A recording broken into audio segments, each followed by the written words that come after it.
శారద ఇంటి ముందు అందంగా పూసిన అరటి చెట్టుని సుశీల మురిపెంగా చూస్తూ ఉండగా అనామిక వచ్చింది. ఏమిటి సుశీల పిన్ని, మళ్ళీ మా అరటి చెట్టు దగ్గరికొచ్చారు? అంత మురిపెంగా చూస్తున్నారు, ఏమిటి సంగతి? ఏముందమ్మా అనామిక, నేనెందుకొచ్చానో నీకు ఈ పాటికే అర్థమైందని నాకు తెలిసిపోయింది. ఇక ఆలస్యం చేయకుండా అరటాకులు కోసివనామిక. కోసిస్తాను కాని పిన్ని, నేను ఒక డౌట్ అడుగుతున్నాను, అది నువ్వు క్లియర్ చేయాలి. దానికేం భాగ్యం అనామిక, నీ డౌట్ ఏమిటో అడుగు, నేను దాన్ని క్లియర్ చేస్తాను. ఆ తర్వాతే అరటాకులు తీసుకొని వెళ్తానులే. రోజు అరటాకుల కోసం వస్తుంటావు కదా పిన్ని. అవునా అనామిక, మొహమాట పడకుండా నీకొచ్చిన డౌట్ ఏంటో అసలు అడుగు.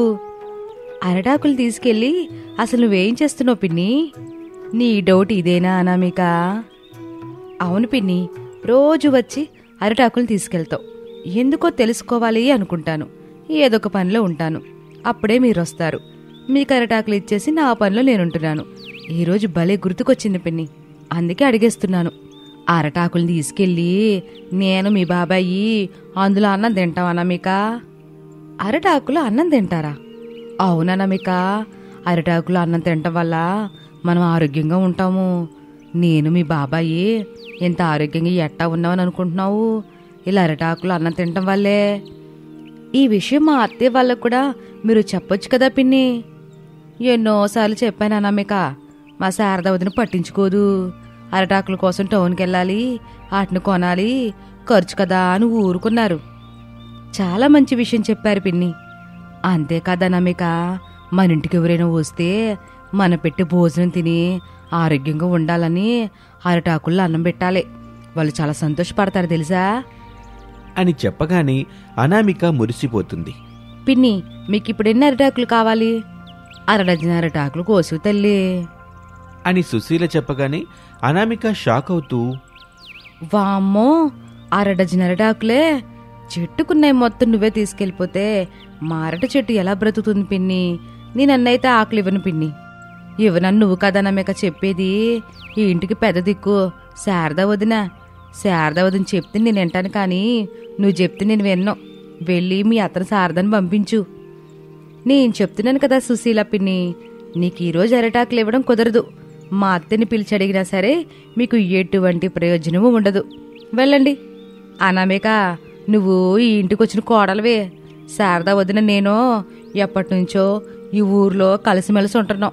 నాకు నమ్మకం ఉంది, శారదా వదిన నా మాటను మన్నించి నేను ఇన్ని అరిటాకులు అడిగితే అన్ని అరిటాకులు ఇచ్చి పంపించిద్ది. నేనొక మాట, మా అత్తయ్య ఒక మాట చెప్పం పిన్ని. నేను చెప్పినట్టుగా మీకు మీరుగా వెళ్తే మీకే బాగుంటుంది అని అనామిక ఎంత చెప్పినా సుశీల వినిపించుకోదు. శారదా వదినా, ఓ శారదా వదినా అని గట్టిగా పిలుస్తుంది. ఆ పిలుపు విని శారద ఇంట్లో నుంచి అరటి చెట్టు దగ్గర ఉన్న అనామిక సుశీల దగ్గరికి వస్తుంది. ఏంటి సుశీల, కాళ్ళుందిగా, నన్నెందుకు పిలిచావు? ఏమైంది ఎంతకే? అరడజను అరటాకులు కావాలొద్దినా. అనామికని నాకు అన్ని అరటాకులు ఇమ్మని చెప్పు. అనామిక నాకు అన్ని అరటాకులు ఇవ్వనని చెబుతుంది. ఈ అరట చెట్టు విషయంలో కాళ్ళు అనామిక ఏ మాట చెబితే నాది కూడా అదే మాట సుశీల. ఎందుకంటే ఆ చెట్టు పెట్టింది కాళ్లే, నీళ్లు పోసేది కాళ్లే, ఆ చెట్టు బాగోగులు చూస్తుంది కూడా కాళ్ళు అనామికే.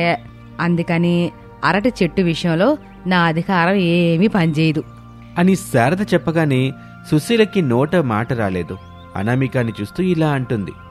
మా అనామిక చాలా మంచిది కదూ, పిన్ని కోసం అరడజన అరటాకులు ఎత్తదే. సారీ పిన్ని, నేనైతే అన్నాకులు ఇవ్వలేను. రోజులాగే 2 ఇమ్మంటే ఇస్తాను, లేదంటే లేదు. చెప్పండి, 2 ఇమ్మంటారా? లోపలికెళ్ళి నా పనిలో నన్ను ఉండమంటారా? పదా కోళ్ళ, కడగాల్సిన వంట గిన్నెలు అట్టాగే ఉన్నాయి, వెళ్ళి పని చేసుకుందాం పద అని చెప్పి శారద అక్కడి నుంచి వెళ్ళిపోతుంది.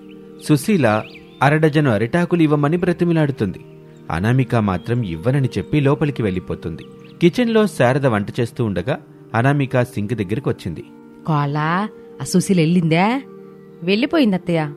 పారమ జిడ్డుది, నిన్ను తొందరగానే వదిలిపెట్టింది. కోపంగా 4 మాటలు అనగానే వెళ్ళిపోయింది అత్తయ్య. మనం కూడా అరటి తోట వేద్దాం.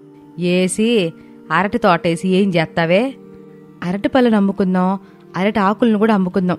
మంచిగా డబ్బులు వస్తాయి కదా, మనం మరింత ఆనందంగా ఉండొచ్చు, పిల్లల్ని మంచి స్కూల్లో చదివించొచ్చు.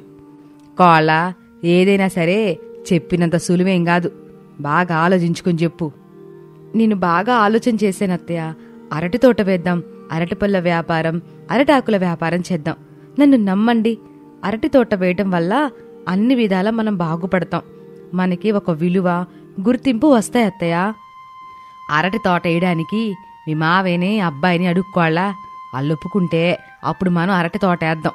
నువ్వు చెప్పినట్టు అన్ని రకాలుగా వ్యాపారం చేసుకుందాం. ఏమంటావు? సరే అత్తయ్య, మావే వాళ్ళు రాగానే నేను అడుగుతానుగా అని చెప్పి సింకులో గిన్నెలను కడుగుతూ ఉంటుంది. 2 రోజుల తర్వాత ప్రసాదు, రమేష్లు సోఫాలో కూర్చుని సరదాగా మాట్లాడుకుంటూ ఉండగా అత్తాకోడళ్ళు శారద, అనామికలు వస్తారు. ఏవండే, రే బాబు రమేష్, అనామిక ఏదో విషయం గురించి మీతో మాట్లాడుతుందంట. చెప్పమ్మా, ఏంటి విషయం? అది మావయ్య, మీరు ఆయన ఎంతకాలమని ఇలా వాళ్ళ వీళ్ళ వ్యాపారాలు చూస్తూ ఉంటారు చెప్పండి? మనం కూడా అరటిపళ్ళ వ్యాపారం, అరటాకుల వ్యాపారం చేసుకుందాం. అందుకు కావలసిన అరటి తోటని మనం వేసుకుందాం మావయ్య. నీ ఆలోచన బాగుంది కోళ్ళ, కాకపోతే అందుకు మనం చాలా కష్టపడాలి. అవును మావయ్య, కష్టపడితేనే కదా మనం మంచి మంచి ఫలితాలను చూస్తాము. అవునా నమిక, అంతా బానే ఉంది, కానీ ఇంతకీ అరటిపళ్ళ తోట ఎక్కడ వేద్దాం? ఇంటి వెనకాల చాలా పెరడుంది కదండి, అక్కడే అరటి తోటని వేద్దాము అని అనామిక చెప్పగానే ప్రసాద్ అందుకు ఒప్పుకున్నాడు. దాంతో అత్తాకోడళ్ళు సంతోషపడి ఇంటి వెనుక ఉన్న పెరడు మొత్తాన్ని చదును చేసి అరటి తోట వేశారు. రోజూ శారద అరటి తోటకు నీళ్లు పడుతూ ఉండేది. అనామిక ఇంటి పని, వంట పని చేస్తూ ఉండేది. అలా కొన్ని రోజులు గడుస్తాయి. అరటి తోట చక్కని అరటి గెలల్ని వేసింది. ఆ గెలలు చూసి అత్తాకోడళ్ళు, తండ్రి కొడుకులు, పిల్లలు హరీషు, భవ్యలు చాలా సంతోషించారు. అత్తయ్య, మావయ్య, అరటి తోట బాగా కాసింది కదా, ఈరోజు గుడికొచ్చే వాళ్ళకి అరటి పళ్ళని పిల్లలతో ఉచితంగా పంచిద్దాం. ఆలోచన బాగుందే కోళ్ళ. అలాగేనమ్మా, పిల్లలతో పంచుదాం గాని పద అని చెప్పి 4 అరటి గిల్లల్ని ఎత్తుకుని ఒక గుడి దగ్గరికి వచ్చారు. ఒకచోట అరటి గిల్లల్ని పెట్టుకుని పిల్లల చేత ఉచితంగా పంచుతూ ఉంటారు. అప్పుడే వాళ్ళకి సుదర్శన్ పరిచయం అవుతాడు. నమస్తే అండి, నా పేరు సుదర్శన్ అని చెప్పగానే అందరూ తిరిగి నమస్కారం పెడతారు. ఇలా చూడండి, నాకు 2-3 హాస్టల్స్ ఉన్నాయి. మీకు గనక అరటి తోట ఉంటే నేను మీతో వ్యాపార సంబంధమైన ఒక అవకాశం గురించి మాట్లాడతాను. అవునా, చెప్పండి సార్. మీరు అరటి పళ్ళతో పాటు అరటాకుల్ని కూడా సప్లై చేయగలరా? అయ్యో, ఎందుకు చేయమండి, తప్పకుండా చేస్తాం. మీకు ఎన్ని అరటి పళ్ళు కావాలి, ఎన్ని అరిటాకులు కావాలో చెప్పండి అని అడగగానే సుదర్శన్ వివరంగా చెప్పాడు. అది విని అందరూ సంతోషపడతారు, దేవునికి దండం పెట్టుకుంటారు. తప్పకుండా బాబు, మేము అరటి పళ్ళని, అరటాకుల్ని సప్లై చేస్తాం గాని డబ్బుల విషయంలో మాత్రం మీరు చెప్పినట్టుగా ఇచ్చేయాలి బాబు. తప్పకుండా. డబ్బుల విషయంలో మీరు బాధపడాల్సిన అవసరం లేదు. మీరు రేపు అరటిపళ్ళు తీసుకుని వచ్చిన తర్వాత ఆ చుట్టుపక్కల అడిగి తెలుసుకోండి. నా గురించి ఏ ఒక్కరు చెడుగా చెప్పినా, తప్పుగా మాట్లాడినా మీరు అరటిపళ్ళని, అరిటాకుల్ని సప్లై చేయటం మానేయచ్చు. చేసినంత వరకు డబ్బులు ఇచ్చేస్తాను, మీకెటువంటి సమస్య ఉండదు అని చెప్పగానే అత్తాకోడళ్ళకి, తండ్రి కొడుకులకి సుదర్శన్ మీద బాగా నమ్మకం కలిగింది. నేను ఒప్పుకుంటున్నాను, మీకు రేపటి నుంచి అరటి పళ్ళని, అరటాకుల్ని సప్లై చేస్తాము అని చెప్పగానే సుదర్శన్ తన హాస్టల్ వివరాలు చెప్పి అక్కడి నుంచి వెళ్ళిపోతాడు. మరుసటి రోజు అత్తాకోడళ్ళు, తండ్రి కొడుకుల సహాయంతో ట్రక్కు మీద అరటిపళ్ళు, అరిటాకుల కట్టల్ని తీసుకుని సుదర్శన్ హాస్టల్ దగ్గరికి వస్తారు. సుదర్శన్ అత్తాకోడలని చూసి, వాళ్ళు తీసుకొచ్చిన అరటిపళ్ళని, అరటిగెలల్ని చూసి చాలా సంతోషపడతాడు. ఆలస్యం చేయకుండా అడ్వాన్స్ కింద అత్తాకోడలకి కొంత డబ్బులు ఇస్తాడు. ఇక అప్పటి నుంచి అత్తాకోడళ్ళు ట్రక్కు నిండా అరటిపళ్ళని, అరిటాకుల్ని తీసుకుని వెళ్తూ ఉంటారు. అత్తాకోడళ్ళు కలిసి వేసిన ఈ అరటి తోట వాళ్ళ కుటుంబానికి బాగా కలిసొచ్చింది. ఇక అప్పటినుంచి ఆ కుటుంబం ఎలాంటి ఆర్థిక ఇబ్బందులు లేకుండా అనామిక ముందుగానే అనుకున్నట్టుగా పిల్లలకి మంచి చదువులు చెప్పిస్తూ ఆ కుటుంబం సంతోషంగా జీవిస్తూ ఉంటుంది. కష్టే ఫలి అని చెప్పటానికి ఈ కథ మంచి ఉదాహరణ. ఇది ఇవాల్టి స్టోరీ. మరొక ఆసక్తికర కథలో మళ్ళీ కలుద్దాం. అంతవరకు సెలవు, నమస్తే. అదే పనిగా కురుస్తున్న వర్షానికి మందారపల్లి గ్రామం బాగా తడిసిపోయింది. ఆ ఊరికి కొద్ది దూరంలో ఉన్న సెలయేటి నీటి మట్టం పెరిగి వేగంగా ప్రవహిస్తుంటే ఆ సెలయేరుకి కొంచెం ఎత్తులో ఉన్న మట్టి రోడ్లో అత్తగారు శారద, కోడలు అనామిక తట్టలను నెత్తిమీద పెట్టుకుని ఊరివైపు నడుస్తూ ఉంటారు. అత్తయ్య, సెలయేరుని చూసారా? చూశాను కోళ్ళ. పూర్తిగా నిండిపోవడానికి సిద్ధంగా ఉంది. పూర్తిగా నిండితే మాత్రం మన ఊరు వరదలో కొట్టుకుపోతుంది అత్తయ్య. మనందరం వరద బాధితులు అవుతాం. పరిస్థితి చూస్తుంటే అయ్యేలాగే ఉంది కోళ్ళ. ఈ వాన్ దేవుడు అదే పనిగా రాత్రి పగలని తేడా లేకుండా కూరుతూనే ఉన్నాడు. మరొక 2 రోజులు ఎట్టాగే వర్షం పడితే మన ఊరు వరద ముంపు గ్రామం అవడం ఖాయం. అయ్యో అత్తయ్య, మరో 2 రోజుల వరకు అవసరం లేదు. పైన పడుతున్న వర్షం నీరు ఈ సెలయేరులోకి కదా వచ్చేది. అప్పుడు 2 రోజులు కాదు కదా, 2 గంటల్లో ఊరు కనబడకుండా పోవచ్చు. నీ అమ్మ కడుపు మాడ. అట్ట మాట్లాడి నన్ను ఇంకా భయపెట్టబాక. ఇంటికి వెళ్ళగానే ముందుగా మనం ఏదైనా ఎత్తైన ప్రదేశానికి కానీ తెలిసిన వాళ్ళ ఇంటికి కానీ వెళ్దాం. అత్తయ్య, మనం వెళ్ళాల్సింది వాళ్ళింటికి వీళ్ళింటికి కాదు. మరి నీ పుట్టింటికి వెళ్దామా కోళ్ళ? కాదత్తయ్య, సర్పంచ్ నాగేందర్ ఇంటికి. వాడింటికి వెళ్ళి ఏం చేద్దాం కోళ్ళ?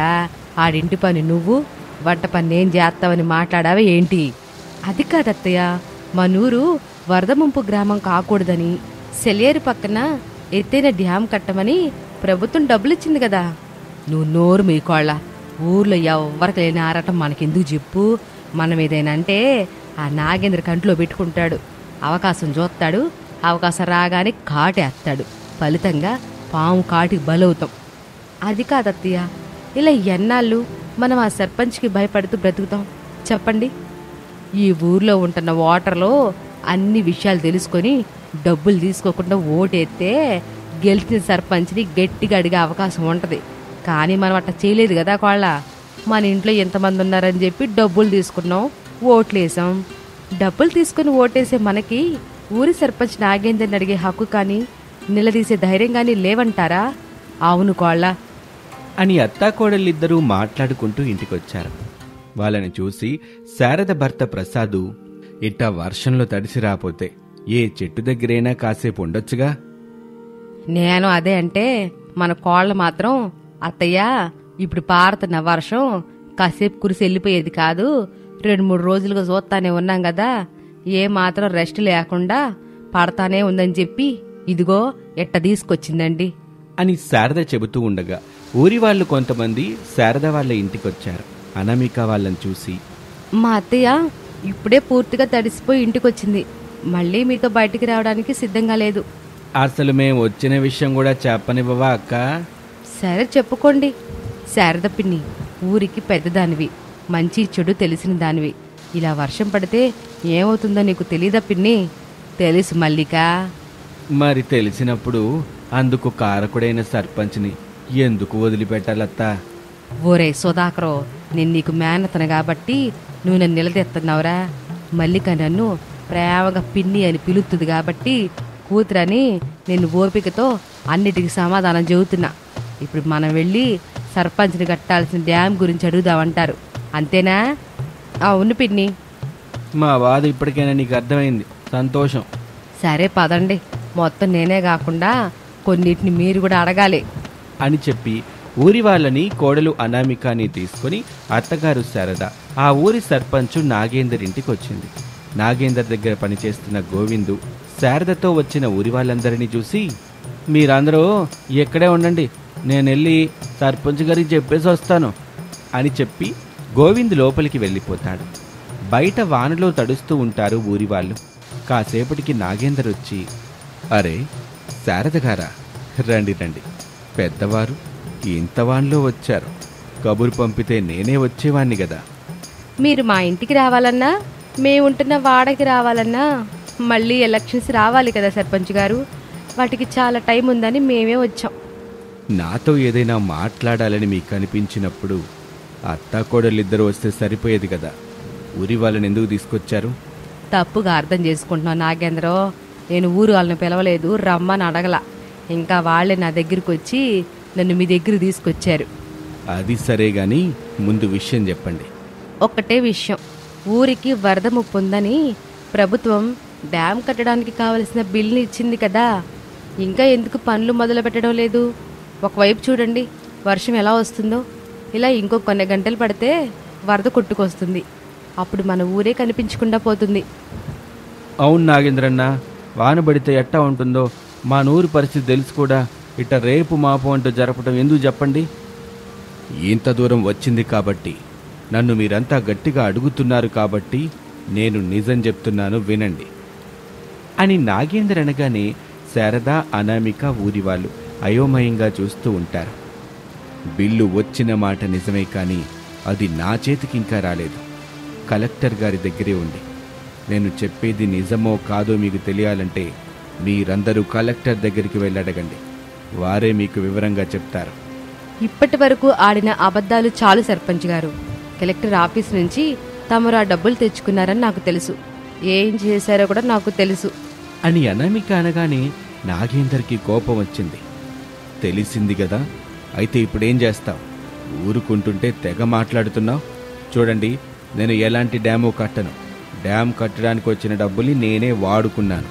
వెళ్ళి మీ దిక్కున్న చోట చెప్పుకోండి, వెళ్ళండి అని గట్టిగా బెదిరిస్తాడు. మిమ్మల్ని వదిలిపెట్టిన సర్పంచ్ గారు. శారదమ్మ గారు, మీ ముఖం చూసి మీ కోడలు అనామికాని వదిలిపెడుతున్నాను. లేదంటే బాగుండదు. ఏం మాట్లాడించకుండా నా దగ్గర నుంచి తీసుకెళ్ళండి, పోండి. మా ప్రాణాలతో జీవితాలతో ఆడుకునే హక్కు మీకెవరిచ్చారు? డబ్బులు పెట్టి నేనే కొనుక్కున్నాను, వెళ్ళండి. ఒరే గోవిందు, అమ్మగారు వేడివేడిగా కోడికూర చేసుంటారు, నా గదిలోకి తీసుకురారా అని కోపంగా వాళ్ళందరినీ పంపించేసి నాగేందర్ లోపలికి వెళ్ళిపోతాడు. ఇక చేసేదేమీ లేక అందరూ అక్కడి నుంచి బయలుదేరి వర్షంలో తడుస్తూ నాగేందర్ని తిట్టుకుంటూ శాపనార్థాలు పెట్టుకుంటూ తమ తమ ఇళ్లకి వెళ్ళిపోతారు. కొంత సమయం తర్వాత వాళ్ళంతా అనుకున్నట్టుగానే సెలయేరు పొంగింది. వరద మొత్తం ఒక్కసారిగా ఊరివైపు వచ్చింది. వరద నీటిలో ఊరు మొత్తం మునిగిపోయింది. ఏ ఆధారమూ లేక ఎవరికి వాళ్ళు కొట్టుకుపోతున్నారు. సామాన్లు కొట్టుకుపోతున్నాయి. అనామిక తెలివిగా తన కుటుంబాన్ని కాపాడుకుంది. ఒక ఒడ్డుకు తీసుకొచ్చుకుంది. అలాగే 2 రోజులు గడిచిపోతాయి. ప్రాణాలతో ఉన్న వాళ్ళు నీళ్ళల్లో తేలుతూ ఉంటారు. అలా మల్లిక కూడా నీళ్ళలో తేలుతూ ఉంటుంది. ఆకలి, ఆకలి, నాకు బాగా ఆకలిగా ఉంది, అన్నం పెట్టండి అని అరుస్తూ ఉంటుంది. ఒడ్డున ఉన్న కోడలు అనామిక ఆ మాటలు విని ఒక ఆలోచన చేస్తుంది. అత్తయ్య, వరద బాధితుల ఆకలి తీర్చడానికి నాకు ఒక ఆలోచన వచ్చింది. మీరేమంటారు అత్తయ్య? మంచి పనికి ఈ అత్తయ్య అనుమతితో పని లేదు గోళ్ళ. అయినా నీకు తెలుసు కదా, నీ వెనక నేనుంటాను. నీకన్ని విధాలా సహాయ సహకారాలు అందిస్తాను. తెలుసు అత్తయ్య, కానీ ఎందుకో మీకు చెప్పాలనిపించింది. ఎంతకే నీకొచ్చిన ఆలోచన ఏమిటి కోళ్ళ?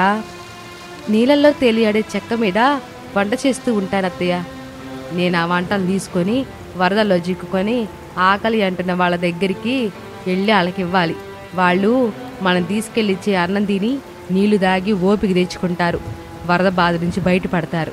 అంతేనా కోళ్ళ? అవునత్తయ్య. మంచి ఆలోచన కోళ్ళ. మామయ్య, మీరు ఆయన ఇద్దరు కలిసి ఒక పడవేసుకుని వెళ్ళి వరదలో చిక్కుకొని ఆకలికి అల్లాడుతున్న వారిని తీసుకుని రండి. వారి ఆకలి తీరుద్దాం. అలాగే కోళ్ళ. బాబు రమేషు, పద. కోడలు చెప్పింది విన్నావుగా, వరద బాధితులకి మనంతు సహాయంగా వాళ్ళ ఆకలి తీరుద్దాం. అలాగే నాన్న, పదండి అని చెప్పి ఒక ఖాళీ పడవని తీసుకొని అలా నీళ్ల ప్రవాహంలో ముందుకు వెళ్తూ ఉంటారు. వరదలో చిక్కుకుని ఉన్న వాళ్ళని పడవలో ఎక్కించుకొని వంట చేస్తున్న అనామిక దగ్గరికి తీసుకొస్తారు. అనామిక వంట చేస్తూ ఉంటుంది. అత్తగారు శారద తీసుకెళ్లి వాళ్ళకి ఇస్తూ ఉంటుంది. ఇలాగే రోజులు గడుస్తూ ఉంటాయి. అనామిక తనకు తోచినట్టుగా ఊర్లో పనులు చేస్తూ వరద నుంచి మనల్ని మనం ఎలా కాపాడుకోవాలో తగిన సలహాలు సూచనలు ఇస్తూ ఉండేది. అది చూసి ఒక రోజున అనామికని సర్పంచ్గా ఎన్నుకుంటారు. ఇక ఆ తరువాత సర్పంచ్ అనామికగా కోడలు అనామిక ఎన్నో మంచి పనులు చేస్తూ ఉంటుంది ఆ ఊరికి. ఇది ఇవాల్టి కథ. మరొక ఆసక్తికర కథలో మళ్ళీ కలుద్దాం. అంతవరకు సెలవు. నమస్తే.